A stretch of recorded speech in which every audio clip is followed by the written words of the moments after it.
said, this morning we are concluding our sermon series. Over the last 2 months, we've been talking about serve and what it means to serve.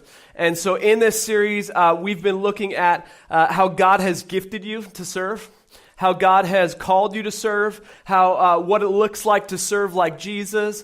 And so we've been challenging you and encouraging you to explore how God has made you to serve and designed you to serve and is calling you to step out in faith and to begin serving. And so I know many of you are already walking in that. But I know for a lot of people, they will not start serving until someone asks them.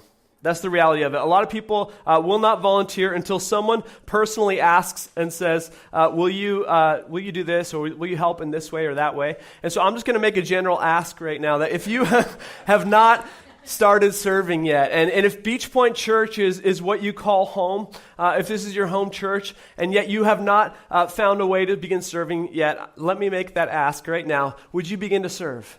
And maybe that's once a month, maybe that's once every few weeks, but you stepping in might think, well, it's not that significant, it's not that big of a deal for me to maybe hand out bulletins or to collect the offering or to help make coffee or to hold a baby. Maybe it doesn't seem that significant or that big of a deal, but it truly is.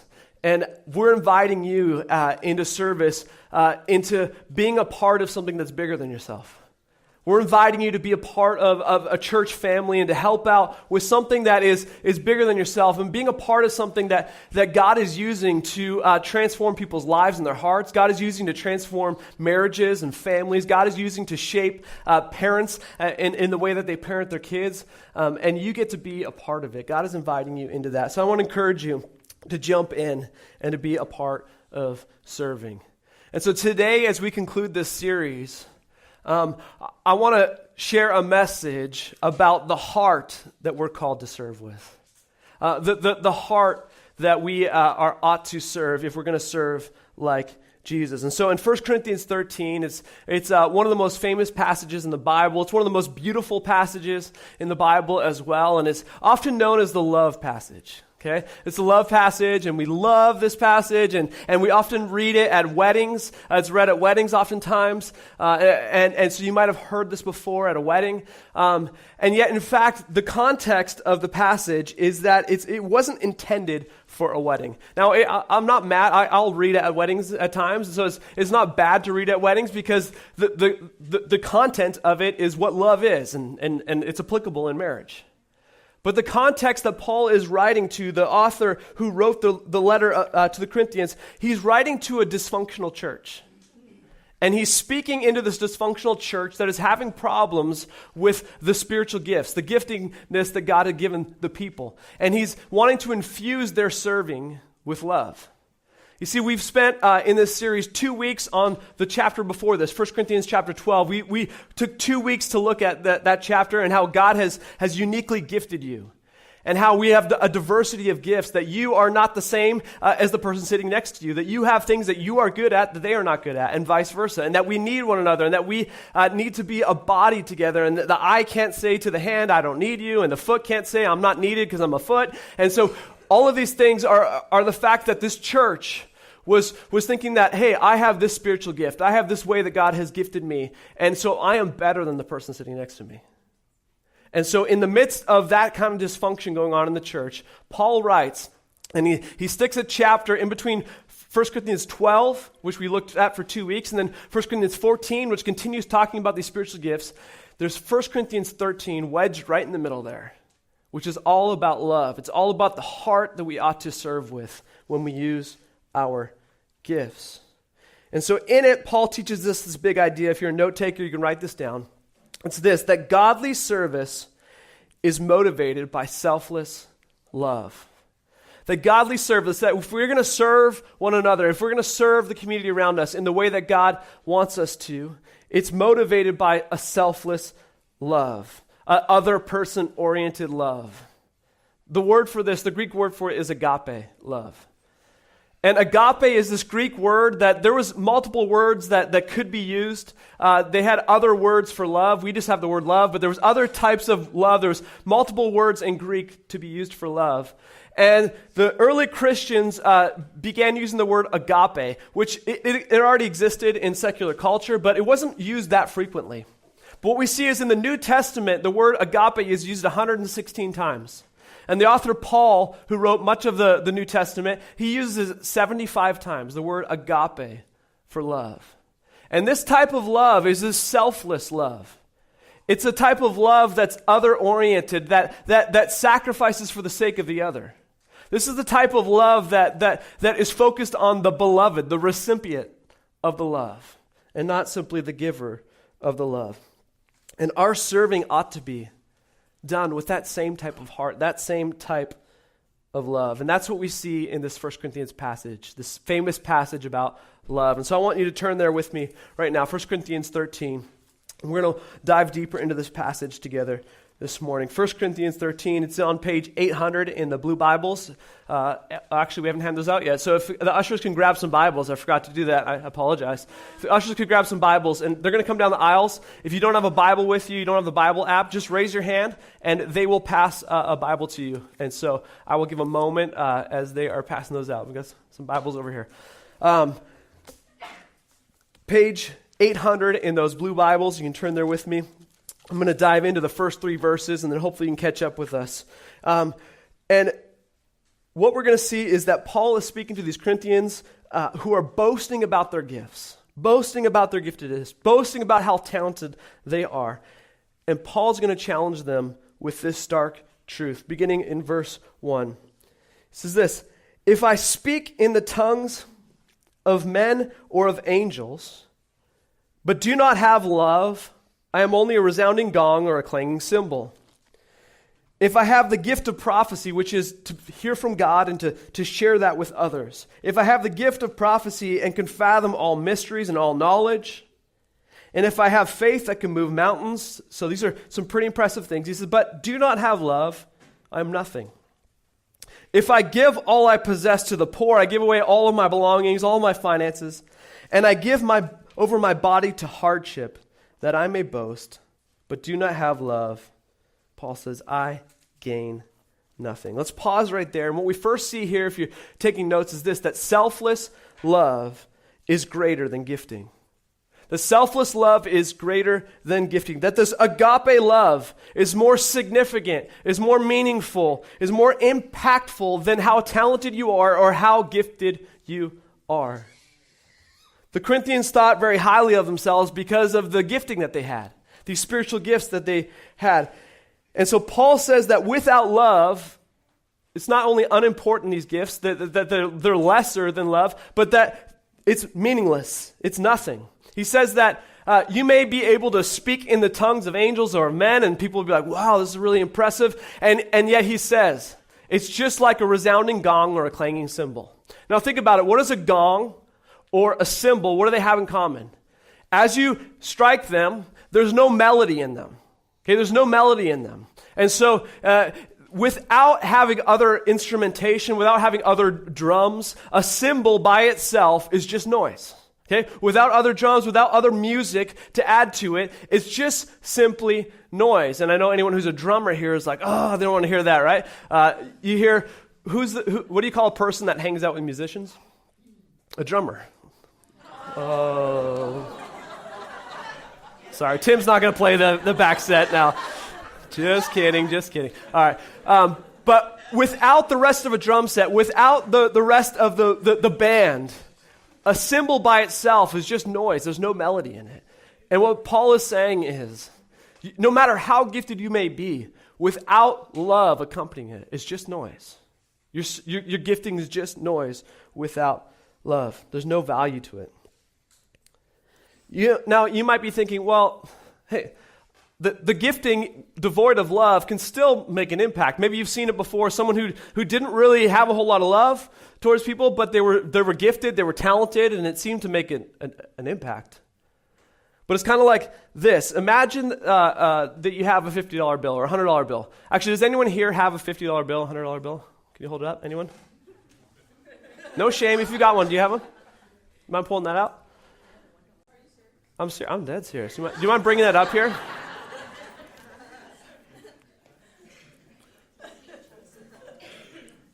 You got a $1 bill?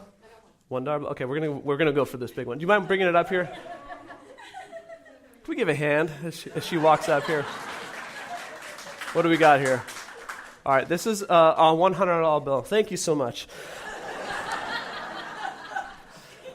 All right, so I have a $100 bill here. Now, let's say that, thank you for donating that to me this morning. And so after church today, I stopped by the grocery store because I'm like, I need to get some groceries. And so I use this $100 bill to buy some groceries for my family.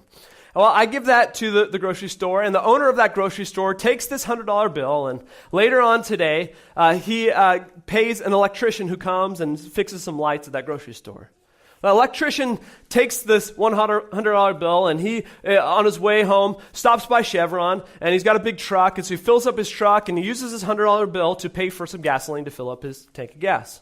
The owner of that Chevron takes that $100 bill, and later this week takes it and along with a bunch of other $100 bills and pays the lease on the building, pays the owner of the building that they're leasing this gas station from. Well, that owner of this gas station takes this $100 bill and has a daughter who's going to college at UC Santa Barbara, and he was going to send her a care package. And so he takes this $100 bill, writes a card, puts it in the card, and sends it as a gift to the daughter off at college. His daughter receives it and is very thankful because she needed to go and buy some textbooks. And so she goes and she buys a textbook, or maybe, let's be honest, maybe half of a textbook with this $100 bill. And the bookstore manager takes this $100 bill and at the end of the week, along with the rest of the cash from the till, and goes to the bank there in UC Santa Barbara, the bank close by, and makes a deposit. And as they're making the deposit, it's discovered, the teller says, that this $100 bill that you so nicely gave to me was actually counterfeit. It was fake. And it's not really worth anything. Now you might say, well, it actually did a lot of good, right? It bought me groceries after church. It paid an electrician. It filled up a tank of gas. It paid the lease on the gas station. It was sent as a gift and received in love as a gift to someone. But at the end of the day, when it was turned into the bank, we realized that it was actually worth nothing. It had no value. It was a counterfeit. And likewise, our serving, our giftedness might seem impressive and might impress other people. They might applaud as you serve. But if it's devoid of love, ultimately God says, when he takes account of it, he says it's worth nothing. It's of no value. That's the way God views this. Can we give a hand and I'll give this $100 back? Do you mind walking that over there? Thank you. He's a little sketchy. He's got tattoos, but hopefully it'll make it over there.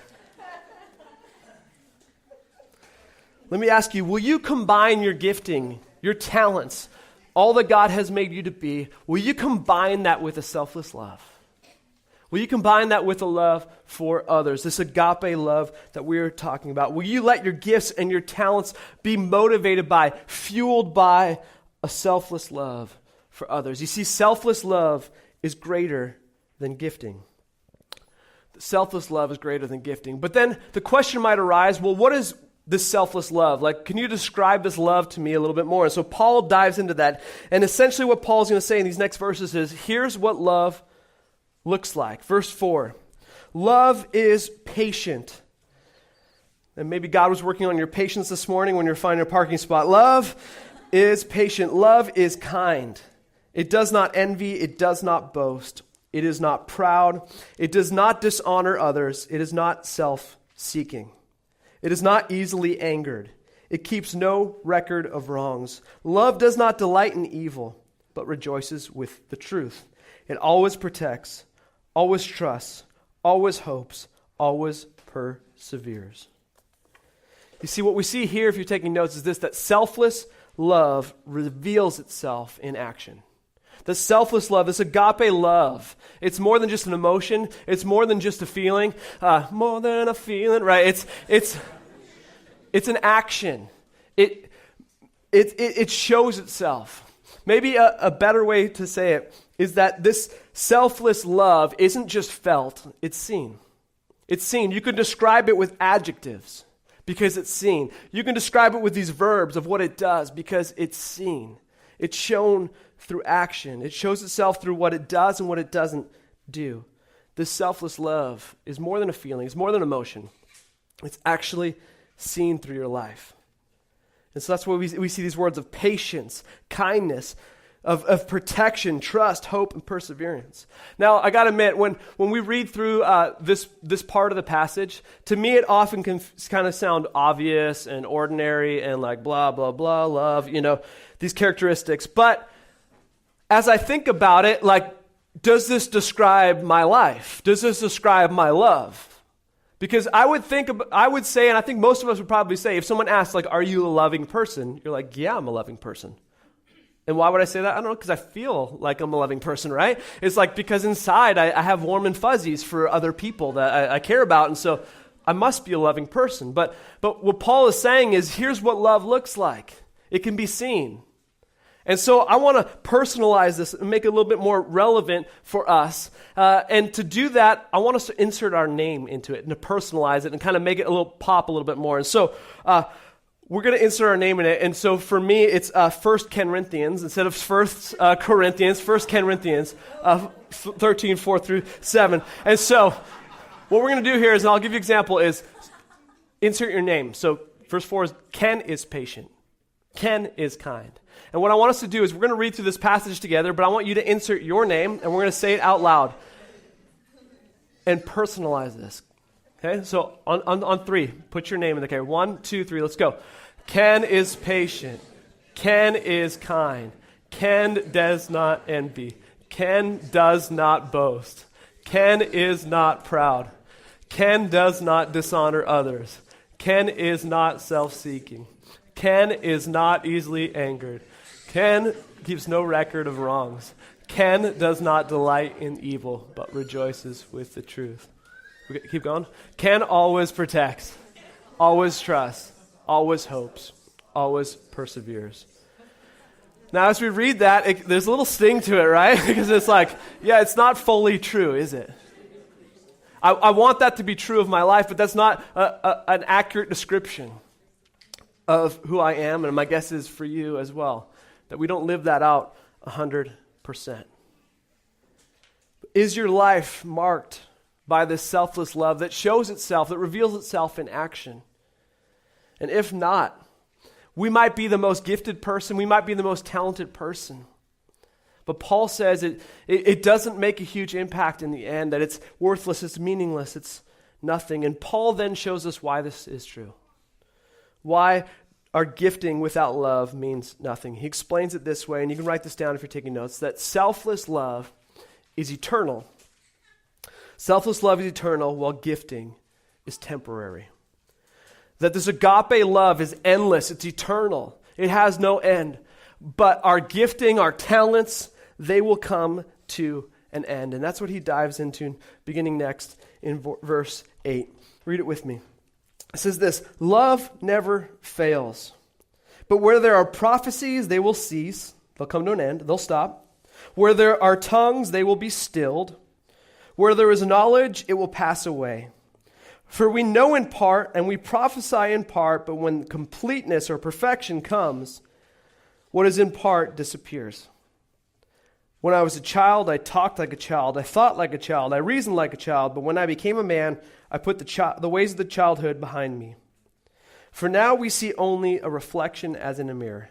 Then we shall see face to face. Now I know in part, then I shall know fully, even as I am fully known. And these 3 remain, faith, hope, and love. But the greatest of these is love. We see here that the gifts are temporary. Right? Prophecies will cease. Tongues will be stilled. Knowledge will pass away. These things are temporary. They don't last forever. That they're only useful this side of eternity. They're only useful this side of eternity. That when Christ comes and when we see him face to face, we no longer need these gifts. We no longer need these talents to bless each other with. They will end. So think about it for a moment. Someone has the gift of prophecy, which means that they hear from God and they share that with someone else. Now, in heaven, you no longer need that gift.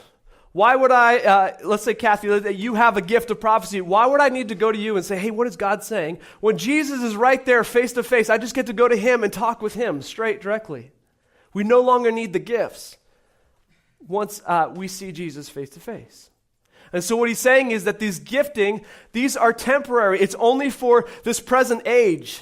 It's only for this season of the church that we need these gifts to serve one another and bless one another and help one another to become more and more like Jesus and to know him more. But those will end when perfection comes, when we see Jesus face to face. When we get to experience that kind of intimacy with him, we no longer need the gifting. But still, love goes on. Love never ends. Love never fails. And to use an analogy, he talks about childhood. He says that there's behavior that's appropriate for when he was a kid, and he thought like a kid, and he talked like a kid, and he lived like a kid. But when he became a man, that behavior was no longer needed anymore, was no longer appropriate. It's kind of like my wife and I, we used to, every Sunday night, we'd have a life group, a small group at our house that would meet, and we'd have dinner with some couple friends of ours. And as we started to have kids, I remember our son, who's now almost 5, KJ, he was 3 years old at the time.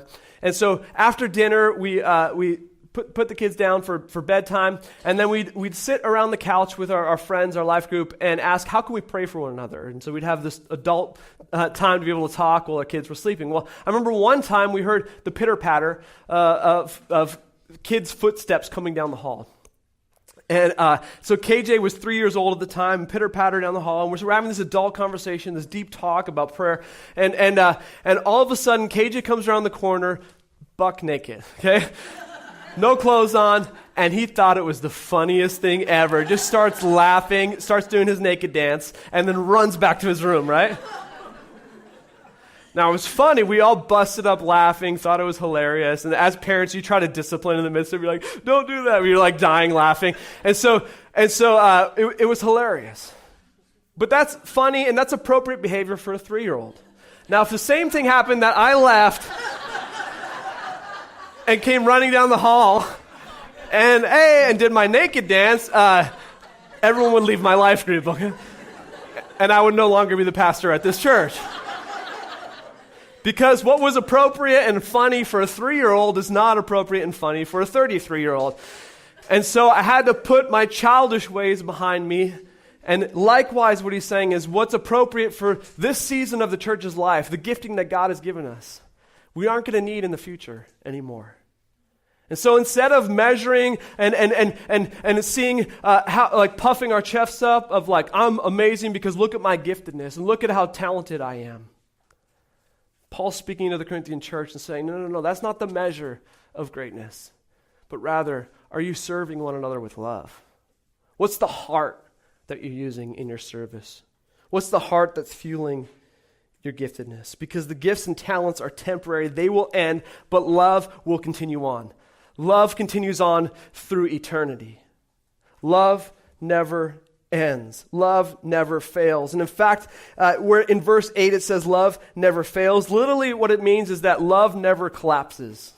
Love never collapses under the pressure. Love never is faulty. No, love never fails. It never ends. It sustains the most intense of pressures. And I got to be honest with you, this makes me think about my Uncle Paul. My Uncle Paul. I've talked about him about a year and a half ago, so some of you have heard a lot of this story. And I just want to update those of you that have heard it. And for many of you, you haven't heard about my Uncle Paul before. And so I want to share a little bit about him. He's been really meaningful in my life. My Uncle Paul is a pastor, and he baptized me when I was a freshman in high school. Him and his family are the reason that my family moved from Winnipeg, Canada to San Jose, California when I was a freshman in high school. And my uncle helped get our family to move from Canada to San Jose where they lived. We lived with him for a number of months. He has been a huge impact on me and my family over the years. And he not only has been influential in my life, but he has taught me about this agape love, selfless love, more than any other human. Aside from Jesus, he has taught me more about selfless love than anyone else. You see, my Uncle Paul, he met my Aunt Carol when they were 12 years old in Winnipeg at the Manitoba Music Festival. They were both piano players. And he won the 12-year-old boys' piano competition, and she won the 12-year-old girls' piano competition. And they actually didn't formally meet at this occasion. But my uncle remembers seeing my grandfather pinning a corsage on my aunt's dress that day. And their picture ended up in the newspaper side by side in the newspaper that day. But they didn't actually formally meet that time. They met at age 16 as their piano teachers were wanting the students to do a duet together, a piano duet, so two pianos. And so they said, send your best guys piano student and send your best girl piano student, and they both were chosen. And so they played together for a competition, the same competition at age 16. And this time they really, actually got to meet, and they became high school sweethearts. They were in the high school musical together, and she was the lead and he was the male lead. And in the musical, they got married on stage and had to kiss. And my uncle said he loved practicing for that part of it.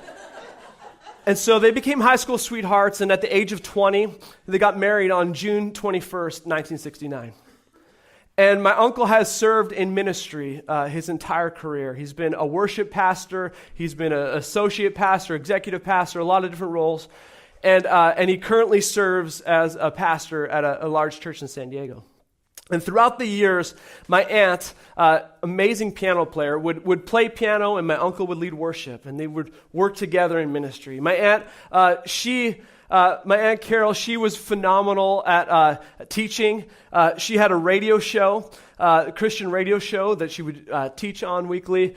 She spoke at women's conferences all over the world. She led worship all over the world. Phenomenal. And she was always the right hand for my Uncle Paul. Most organized person I've ever met. She's done it all. And here's a picture of them at 40 years into marriage, dancing. Paul and Carol Risher.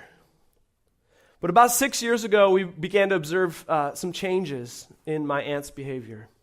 This phenomenal woman who was so organized and who never missed appointments and never forgot things, her mind began to slip, and we saw some behavior changes. And so after PET scans and CAT scans and doctor's visits, we discovered that she had a disease called frontal temporal degeneration. It's a form of dementia that begins to affect your brain cells and slowly deteriorates. And from the time of diagnosis to death is usually 6 to 7 years, with this slow fade of your behavior changing, your abilities changing, and literally your personality just beginning to fade away. And so she went from being the life of the party, this phenomenal conference speaker and piano player, to over time introverted, eventually not able to speak, no longer able to play the piano, no longer able to go to the bathroom by herself or wash herself. This slow fade, that the most simplest functions Uncle Paul needed to take care of for her.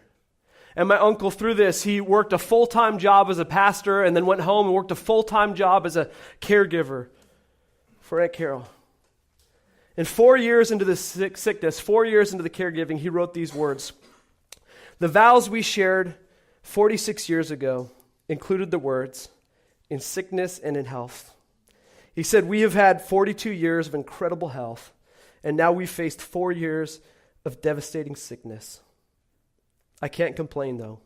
She has been and continues to be the love of my life.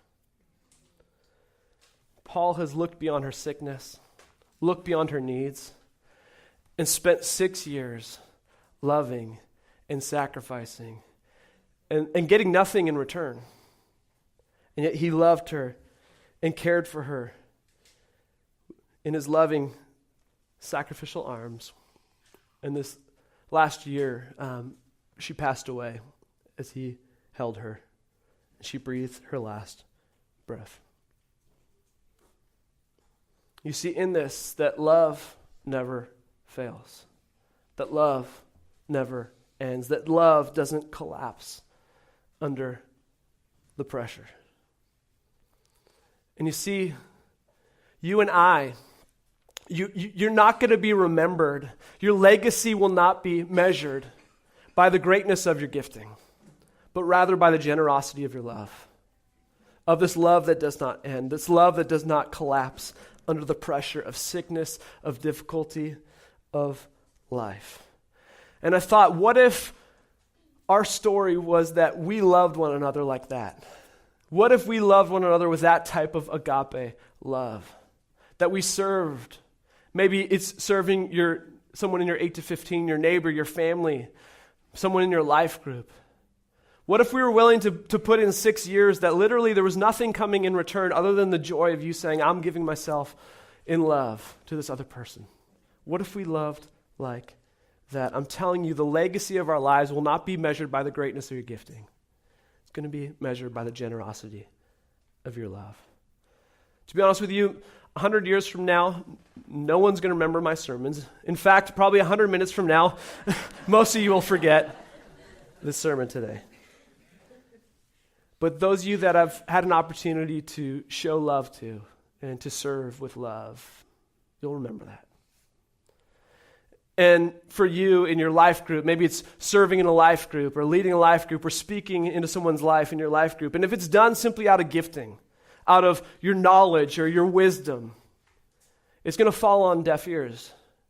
But if it's done out of a heart of love for another person, it'll last. It'll impact their lives. You see, love is eternal. Love goes on forever. Love never fails.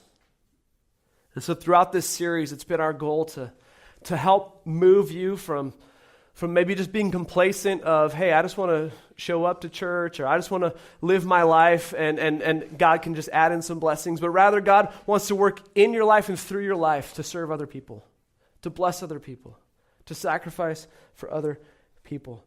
And it won't be through simply your talent and your gifting, but through the love that you serve others that'll make a lasting difference, make a lasting impact.